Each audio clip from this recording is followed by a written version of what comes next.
بسم اللہ الرحمن الرحیم، السلام علیکم۔ آپ دیکھ رہے ہیں ویوز میٹر، میں ہوں ولی ڈار۔ جو کام فوجیں بے پناہ نقصان اٹھا کر کرتی ہیں وہ امریکہ کی خفیہ ایجنسی CIA چند ملین ڈالر میں کر دکھاتی ہے۔ یہ کہنا تھا امریکہ کے سابق صدر آئزن ہاور کا۔ آج یہی بات پاکستان میں عمران خان بھی کر رہے ہیں۔ کیا واقعی عمران خان کی حکومت گرانے کے پیچھے امریکہ کا ہاتھ ہے؟ آخر امریکہ نے آج تک کن کن حکومتوں کے تخت الٹائے ہیں؟ کہاں کہاں امریکہ کی دراندازی رہی ہے؟ یہ تمام تر تفصیلات آج اس ویڈیو میں آپ کے سامنے رکھوں گا۔ اگر آپ نے ہمارے چینل کو سبسکرائب نہیں کیا تو کر لیں تاکہ ایسی مزید ویڈیوز بر وقت نوٹیفیکیشن کے ذریعے آپ تک پہنچ سکیں۔ دوستو، یہ ایک حقیقت ہے کہ امریکہ نے سرد جنگ کے دوران دنیا کے مختلف ممالک میں 72 بار حکومتیں بدلنے کی کوشش کی ہے، اور اس کا پہلی بار انکشاف وکی لیکس میں سامنے آیا تھا۔ آپ کو یقینی طور پر یاد ہوگا، وکی لیکس کے مطابق ان میں سے 66 آپریشنز خفیہ تھے، جبکہ 6 ایسے تھے جہاں امریکہ نے سر عام حکومتیں گرانے کی کوشش کی۔ ایسا نہیں کہ ہر بار امریکہ فاتح رہا ہو، امریکہ کو کامیابی ملی ہو۔ وکی لیکس کے مطابق 72 میں سے صرف 26 حکومتوں کو بدلنے میں امریکہ کو کامیابی ملی تھی، جبکہ 40 میں وہ ناکام رہا۔ کس ملک میں امریکہ نے کیا کیا، یہ تمام تر تفصیلات میں آپ کے ساتھ شیئر کرتا ہوں۔ سب سے پہلے ہم بات کر لیتے ہیں ایران کے حوالے سے۔ یہ سن تھا 1953 کا۔ ایرانی وزیر اعظم ڈاکٹر مصدق سرد جنگ کے دوران امریکہ کا پہلا نشانہ بن گئے۔ جب ایران کے وزیر اعظم ڈاکٹر مصدق نے شاہ آف ایران کی اتھارٹی کو چیلنج کیا، انہیں نہ صرف حکومت سے بے دخل کر دیا گیا بلکہ گرفتار بھی کر لیا گیا، جہاں ان کی باقی زندگی نظر بندی میں گزر گئی۔ دوستو، بعد ازاں اس حوالے سے امریکہ نے جو خفیہ دستاویزات افشاں کیں، ان میں کہا گیا تھا کہ اگر اس وقت یہ قدم نہ اٹھایا جاتا تو ایران روسی بلاک کا حصہ بن جاتا۔ بات کرتے ہیں گوئٹے مالا کی۔ سن 1954 جب گوئٹے مالا کے صدر نے زرعی اصلاحات کی تو امریکی کمپنیوں کے مفادات کو خطرہ لاحق ہو گیا۔ اس کے بعد امریکہ نے گوئٹا مالا کے صدر کے مخالف باغیوں کو اسلحہ فراہم کیا۔ صدر آربنز اپنا عہدہ چھوڑنے پر مجبور ہو گئے۔ سن 1958 انڈونیشیا حکومت کو اس وقت مشکلات پیش آئیں جب اس کے کئی علاقے کمانڈروں نے جکارتا سے خود مختاری کا مطالبہ کر دیا۔ امریکہ نے کمیونسٹ پارٹی کے خلاف اس اتحاد کو اسلحہ فراہم کرنا شروع کر دیا۔ حکومت کے حامی اور مخالفین میں جنگ چھڑ گئی، مگر حکومت نے اس بغاوت کو اس وقت کچل دیا۔ سن 1959 کیوبا۔ امریکی صدر آئزن ہاور نے کیوبا کے صدر فیڈل کاسترو کے مخالف رہنماؤں کو اسلحہ اور مالی مدد فراہم کرنی شروع کر دی تاکہ وہ کاسترو کی آمریت کے خلاف جد و جہد کر سکتے۔ CIA نے فیڈرل کاسترو کو مارنے کے لیے کئی بار کوشش کی، مگر اسے ہر بار کی طرح اس بار بھی ناکامی کا سامنا ہوا۔ 1960 بات کرتے ہیں کانگو کی۔ کانگو کی آزادی کے بعد جب وہاں کے وزیر اعظم پیٹرس کی جانب سے بیلجیم کے معاشی مفادات کو خطرہ لاحق ہوا تو کانگو کے صدر نے وزیر اعظم کو عہدے سے ہٹا دیا، جس پر برطرف وزیر اعظم نے روس کی طرف سے رجوع کر کے فوجی مدد حاصل کرنے کی کوشش کی تو انہیں CIA نے نشانہ بنایا۔ اس سے پہلے زہر دے کر ہلاک کرنے کی کوشش بھی کی گئی، لیکن ناکامی پر انہیں پہلے گرفتار کیا گیا اور بعد ازاں مار دیا گیا۔ بات کرتے ہیں اب عراق کی۔ سن 1960 عراقی وزیر اعظم عبدالکریم قاسم نے مغربی حمایت یافتہ عراقی آمر فیصل دوم کو نکال باہر کیا تھا۔ ان کی حکومت میں کمیونسٹ پارٹی کا اثر و رسوخ بڑھ رہا تھا اور وہ کویت پر حملہ کرنے کی دھمکیاں بھی دے رہے تھے، جس پر عراق اور برطانیہ کے درمیان جنگ کی صورتحال پیدا ہو گئی تھی۔ امریکہ نے قاسم کو قتل کرنے کی کوشش کی جو ناکام ہو گئی۔ 8 فروری 1963 کو قاسم کو فائرنگ کر کے قتل کر دیا گیا۔ امریکہ نے نئی حکومت کے ساتھ وہاں پر اتحاد کر لیا۔ Dominic republic 1961۔ یہاں پر کیا ہوا؟ ڈومینک ریپبلک میں ہیٹی کے ہزاروں باشندوں کو نسل پرستانہ فسادات کے دوران مار دیا گیا اور وینزویلا کے صدر کو بھی ہلاک کرنے کی کوشش کی گئی، جس پر اسے سیاسی مخالفین کی جانب سے قتل کر دیا گیا۔ اگرچہ اس کے قاتل نے بیان دیا کہ اس نے یہ قتل کسی کے کہنے پر نہیں کیا، مگر بعد میں کیا ہوا؟ بعد میں یہ معلوم ہوا کہ اسے 3 پستول اور گولیاں امریکہ کی جانب سے فراہم کی گئی تھی۔ یہاں پر بھی امریکی مداخلت تھی۔ سن 1963 جنوبی ویتنام، امریکی جنوبی ویتنام میں کافی اثر و رسوخ حاصل کر چکے تھے کہ وہاں کے صدر ناگو دن نے بدھ مت سے تعلق رکھنے والے مخالفین پر عرصہ حیات تنگ کرنا شروع کر دیا، جس پر امریکہ اور اس کے درمیان تناؤ پیدا ہوتا چلا گیا۔ جنوبی ویتنام کے کچھ جرنیلوں نے ایک پلان امریکی حکام کے سامنے رکھ دیا، جس کے بعد جرنیلوں نے اسی سال 1 نومبر کو صدر کو ہلاک کر دیا۔ اس کے لیے CIA نے فنڈ سے $40,000 کی ادائیگی کی تھی۔ اس بات کی بھی بعد میں تصدیق ہو گئی۔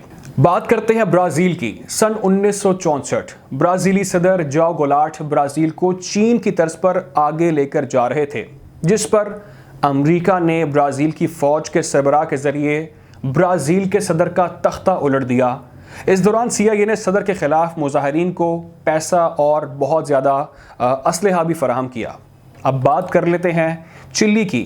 چلی میں سن 1973 میں جب ایک سوشلسٹ رہنما سیلواڈور انتخابات میں کامیابی حاصل کر کے صدر بنے تو صدر رچرڈ نکسن نے CIA کو ہدایت کی کہ چلی کی معیشت کو تباہ کر دیا جائے۔ اس مقصد کے لیے CIA نے چلی کے 3 گروہوں کے ساتھ کام کیا اور انہیں اسلحہ فراہم کیا، مگر یہ سازش بھی ایک اور بار ناکام ہو گئی۔ بات کر لیتے ہیں اب افغانستان کی۔ سن 1979 people's democratic party of Afghanistan اقتدار میں آئی، جس کے خلاف مشرقی افغانستان میں بغاوت شروع ہو گئی۔ جلد ہی اس بغاوت نے خانہ جنگی کی صورتحال اختیار کر لی اور روس نے حکومت کی مدد کے لیے اپنی فوجیں بھیج دیں، جبکہ دوسری جانب امریکہ نے پاکستان میں باغیوں کی مدد کے لیے تربیتی کیمپ قائم کر لیے۔ امریکہ نے پاکستان کے ذریعے افغان مجاہدین کو اربوں ڈالر دیے، جس کی وجہ سے سر فوج کو افغانستان میں بدترین شکست کا اس وقت سامنا کرنا پڑا۔ 1980 ترکی کی بات کرتے ہیں۔ ترکی میں فوجی بغاوت سے 1 روز پہلے 3000 امریکی فوجی ترکی پہنچے۔ کامیاب فوجی بغاوت کے بارے میں انقرہ میں CIA کے اسٹیشن چیف پال ہینزے نے تسلیم کیا کہ ترکی کی حکومت کا تختہ الٹنے کا کارنامہ ہمارے لوگوں نے سر انجام دیا ہے۔ یہاں پر بھی امریکی مداخلت تھی۔ پولینڈ 1980 جب پولینڈ میں روسی افواج حرکت میں آئیں تو امریکہ نے پولینڈ کے ساتھ اظہار یکجہتی کیا اور عوامی رابطہ مہم چلائی اور روسی مداخلت کے خلاف حکومت کی مدد کی گئی۔ نکاراگوا 1981 CIA نے حکومت کو ختم کیا، نکاراگوا کی بندرگاہ کو تباہ کر دیا اور حکومت مخالف عسکری گروہوں کو اسلحہ فراہم کرنا شروع کر دیا۔ عالمی عدالت انصاف نے نکاراگوا کی منتخب حکومت کے خلاف جو باغیوں کی مدد کرنے پر امریکہ کے خلاف فیصلہ دے دیا۔ اب بات کر لیتے ہیں کمبوڈیا کی۔ سن 1980 امریکہ نے کمبوڈیا میں روسی مخالفین کو مدد فراہم کی۔ اس دوران خانہ جنگی میں 4,60,000 لوگ مارے گئے۔ 1980 انگولا میں کیا ہوا؟ انگولا میں کیوبا کی حمایتی حکومت اور جنوبی افریقہ کی حمایت یافتہ عسکری گروہوں کے درمیان خانہ جنگی میں 10 لاکھ سے زائد لوگ مارے گئے۔ تاہم امریکی حمایت یافتہ رہنما سومبی کو فوج نے 2002 میں قتل کر دیا۔ اس کے بعد سے انگولا 2 گروہوں میں تقسیم ہو گیا۔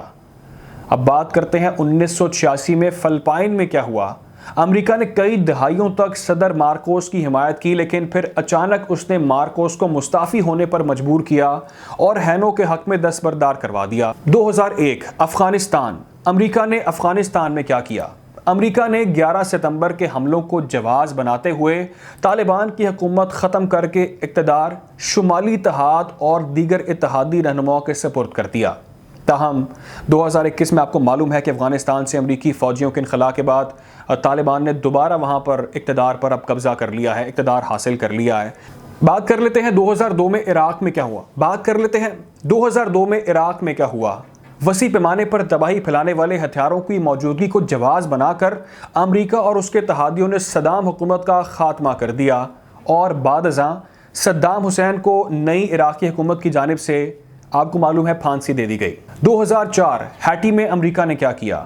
ہیٹی کے صدر دوسری بار جب صدر منتخب ہوئے تو ان کے خلاف بغاوت کروائی گئی اور انہیں گرفتار کروا کر امریکی جہاز میں ملک سے باہر بھیج دیا گیا۔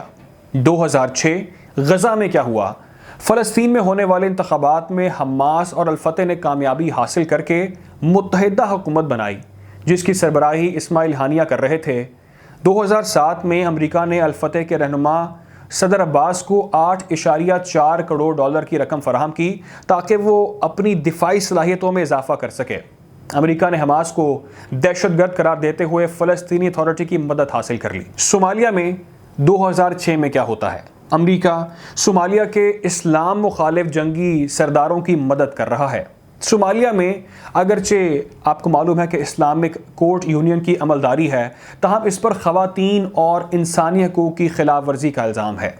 2005 ایران میں کیا ہوتا ہے؟ 2005 میں ایران میں امریکہ کیا کرتا ہے؟